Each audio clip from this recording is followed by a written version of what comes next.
ఈరోజు చదువుల తల్లి సావిత్రిబాయి పూలే గారి జయంతి రోజున ఆంధ్రప్రదేశ్ బీసీ సంక్షేమ సంఘం తరఫున, అదేవిధంగా గౌడ ఈడీ సంక్షేమ సంఘం తరఫున సావిత్రిబాయి పూలే గారికి జయంతిని తెలియజేయడానికి అనంతపురం నడిబొట్టునటువంటి జడ్బీ కార్యాలయానికి మేము బీసీ సంఘం తరఫున, ఈడీ సంఘం తరఫున మనం ఇది ప్రజలు రావడం జరిగింది. మొదటి దౌర్భాగ్యం ఏమంటే జడ్పీ ఆవరణలోకి వచ్చిన తర్వాత జ్యోతిబాయి పూలేకి కానీ సావిత్రిబాయి పూలేకి కానీ ఒక దండా లేదు, అసలు క్లీనింగే లేదు. చాలా అపరిశుభ్రత ఉంది ఇక్కడ.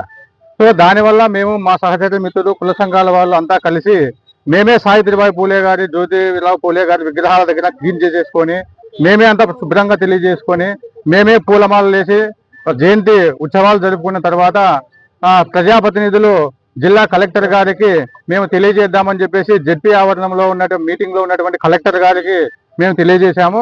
తెలియజేసిన వెంటనే జడ్పీ సమావేశంలో ఉన్నటువంటి ప్రజాప్రతినిధులు, కలెక్టర్ గారు అప్పుడు వాళ్ళు గుర్తు చేసుకొని ఒక మహిళకు చదువునిచ్చినటువంటి జ్యోతిరావు పూలే గారి జయంతి అనేది కానీ ప్రతి ఒక్కరూ మర్చిపోయారా.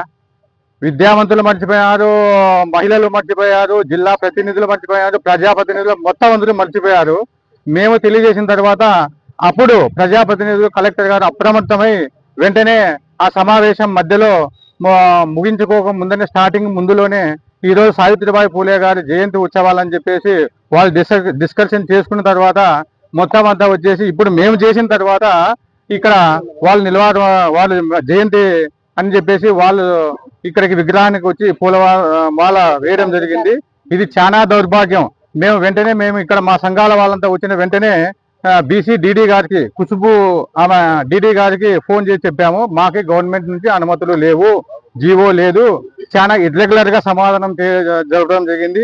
మేము వెంటనే కలెక్టర్ గారికి ఇది ఫిర్యాదు చేయడం వల్ల వాళ్ళు వచ్చి ఇప్పుడు ఈ పూలమాల వేసి వెళ్ళి ఇర్రెగ్యులర్ గా సమాధానం తెలియజేసి పోవడం జరిగింది. ఒక్కటే రాష్ట్ర ముఖ్యమంత్రి నారా చంద్రబాబు నాయుడు గారికి, ఇప్పుడు ఉన్న కేంద్రానికి కానీ రాష్ట్రానికి ప్రజాప్రతినిధులు ప్రతి ఒక్కరికి తెలుస్తున్నాం, మన చదువుల తల్లి సరస్వతి అయినట్టు మొదటి మహిళా విద్యావంతురాలైనటువంటి మన సావిత్రిబాయి పూలే గారి జయంతిని ప్రతి సంవత్సరము ఈ జనవరి 3న ప్రతి ఒక్కరూ గుర్తించుకోవాలి.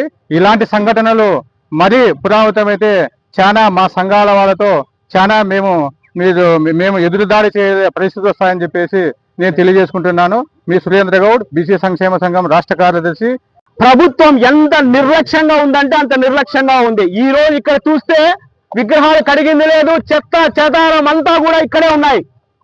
ఏం చేస్తా ఉన్నారని ఇందాక ఈడీ ఖుష్బు గారికి ఫోన్ చేస్తే వారు నిర్లక్ష్య వైఖరి, మాకు ప్రభుత్వం నుంచి ఎటువంటి సమాచారం లేదు, ఎటువంటి నిధులు లేవు అనే విధంగా ఆమె తాత్కాలికంగా